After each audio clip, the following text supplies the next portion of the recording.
Bienvenue sur cette chaîne, où nous décryptons les événements qui façonnent l'économie mondiale. Aujourd'hui, nous plongeons au cœur d'une crise majeure qui secoue l'industrie des semi-conducteurs, les défis colossaux auxquels Intel fait face en avril 2025, pris dans l'étau de la guerre commerciale sino-américaine. Des rumeurs circulent sur une perte astronomique de 100 milliards de dollars en seulement 48 heures, attribuée à la Chine. Mais qu'en est-il vraiment ? À travers des sources fiables comme Reuters, Bloomberg et Yahoo Finance, nous allons démêler le vrai du faux, explorer l'impact des tarifs douaniers de Trump et révéler comment Intel tente de se réinventer dans cette tempête. Attachez vos ceintures, car cette histoire est un véritable thriller économique. Intel, l'un des géants historiques des semi-conducteurs, est au centre de l'attention en avril 2025, mais pas pour les bonnes raisons.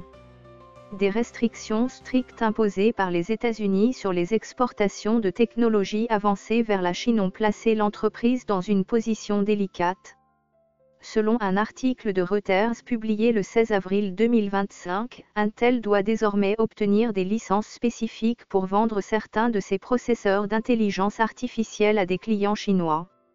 Ces restrictions, destinées à freiner l'accès de la Chine à des technologies sensibles, limitent considérablement les revenus d'Intel sur l'un des plus grands marchés mondiaux.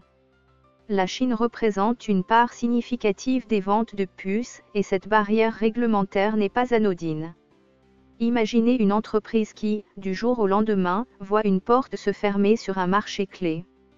Ce n'est pas une perte soudaine de 100 milliards de dollars, comme certaines rumeurs l'ont suggéré, mais une érosion progressive de ses perspectives de croissance. Chaque licence refusée ou retardée équivaut à des millions de dollars de revenus en moins, et Intel doit naviguer dans ce labyrinthe bureaucratique tout en affrontant une concurrence féroce. Si les restrictions d'exportation sont un coup dur, les tarifs douaniers imposés par l'administration Trump en avril 2025 viennent aggraver la situation. Revenons un instant sur le contexte. Donald Trump, fidèle à sa rhétorique protectionniste, a intensifié la guerre commerciale avec la Chine en augmentant les tarifs sur les importations chinoises de 104% à un niveau écrasant de 145%, selon Reuters, 10 avril 2025. En réponse, la Chine a riposté avec des contre-tarifs de 125% sur les biens américains, comme le rapporte Yahoo Finance le 17 avril 2025. Pour Intel, ces tarifs sont une double peine. D'abord, les puces fabriquées par Intel aux États-Unis, contrairement à celles produites par TSMC à Taïwan, utilisées par AMD et Qualcomm, sont soumises à ces lourds droits de douane en Chine. Yahoo Finance, 21 avril 2025, souligne que cette différence donne un avantage compétitif aux concurrents d'Intel, qui peuvent vendre leurs puces à des prix plus compétitifs sur le marché chinois. Ensuite, la dépendance d'Intel aux chaînes d'approvisionnement asiatiques, notamment TSMC pour certaines de ses puces, expose l'entreprise aux perturbations causées par cette escalade commerciale. Ces tarifs ne se contentent pas de renchérir les coûts, ils ébranlent la confiance des investisseurs. Les marchés boursiers mondiaux, déjà nerveux, ont plongé face à cette nouvelle vague de protectionnisme.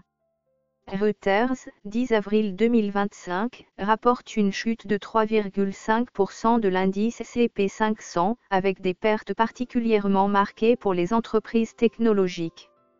Intel, bien que non mentionné pour une perte spécifique de 100 milliards, n'a pas échappé à cette tempête. Son cours boursier, déjà sous pression, a continué de vaciller. La guerre commerciale a transformé les marchés en montagnes russes, et le secteur des semi-conducteurs est en première ligne.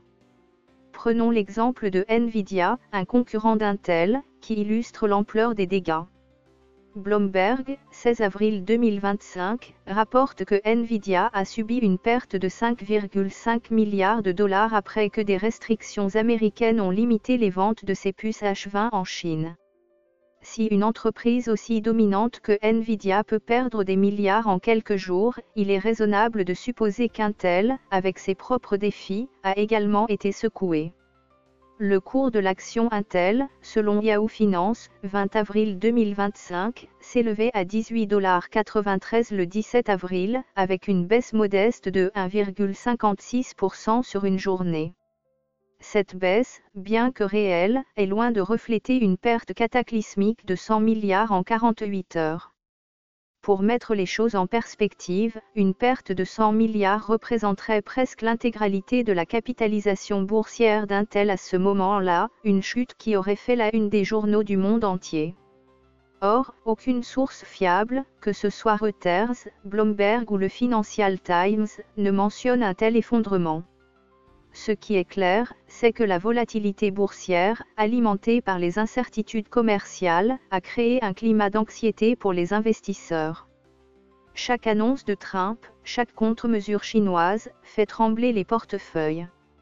Intel, en tant que pilier du secteur tech, subit ces secousses de plein fouet, mais les rumeurs d'une perte de 100 milliards semblent être une exagération dramatique. Face à ces défis, Intel n'est pas resté les bras croisés. Sous la direction de son nouveau PDG, Lip Butan, l'entreprise a lancé une restructuration audacieuse pour se repositionner comme un leader dans l'intelligence artificielle et les technologies de pointe. Reuters, 18 avril 2025, rapporte que Tan a réorganisé l'équipe de direction, recrutant des experts pour accélérer l'innovation et renforcer la compétitivité. Cette stratégie est un pari sur l'avenir. Intel sait que la guerre commerciale et les restrictions d'exportation ne disparaîtront pas de sitôt. En se concentrant sur l'IA, un domaine où la demande mondiale explose, l'entreprise cherche à diversifier ses sources de revenus et à réduire sa dépendance au marché chinois. C'est un signal clair, Intel ne se contente pas de survivre, il se prépare à prospérer dans un monde fracturé par les rivalités géopolitiques. Au cœur de cette crise, il y a Donald Trump, dont les politiques commerciales définissent le paysage économique de 2025. Trump a fait de la Chine son adversaire économique numéro 1, mais il marche sur une corde raide. D'un côté, il impose des tarifs écrasantes pour protéger l'industrie américaine, de l'autre, il doit éviter une inflation qui ferait grimper le prix des produits électroniques pour les consommateurs américains. Bloomberg, 16 avril 2025, révèle que Trump a exempté certains produits chinois, comme les smartphones et les ordinateurs portables, des tarifs, une décision pragmatique pour éviter que le prix d'un iPhone ne passe de 1 200 à 2 300 $.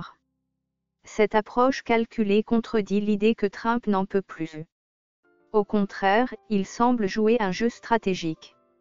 Reuters, 17 avril 2025, rapporte qu'il anticipe un accord commercial avec la Chine, suggérant que les négociations se poursuivent en coulisses. Pour Intel, cela signifie une lueur d'espoir, un apaisement des tensions pourrait rouvrir des opportunités sur le marché chinois, même si la route reste semée d'embûches. Revenons à la rumeur qui a déclenché cet intérêt, la prétendue perte de 100 milliards de dollars en 48 heures, attribuée à la Chine. Après avoir examiné les sources les plus fiables Reuters, Bloomberg, Yahoo Finance, Financial Times, il est évident que cette affirmation ne tient pas la route.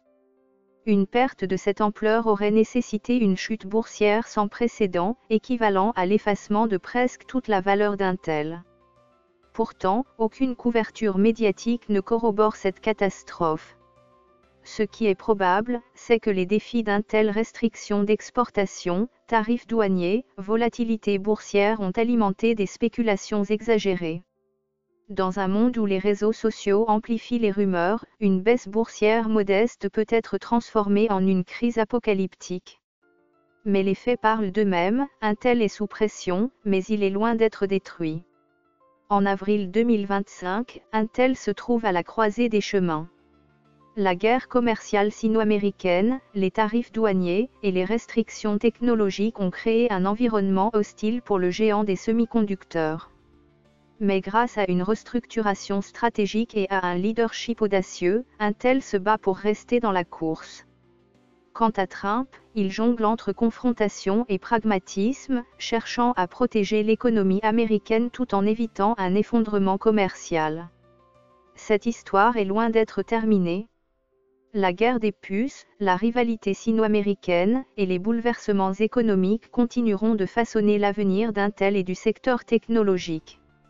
Restez avec nous pour suivre ces développements et dites-nous dans les commentaires ce que vous pensez de cette crise.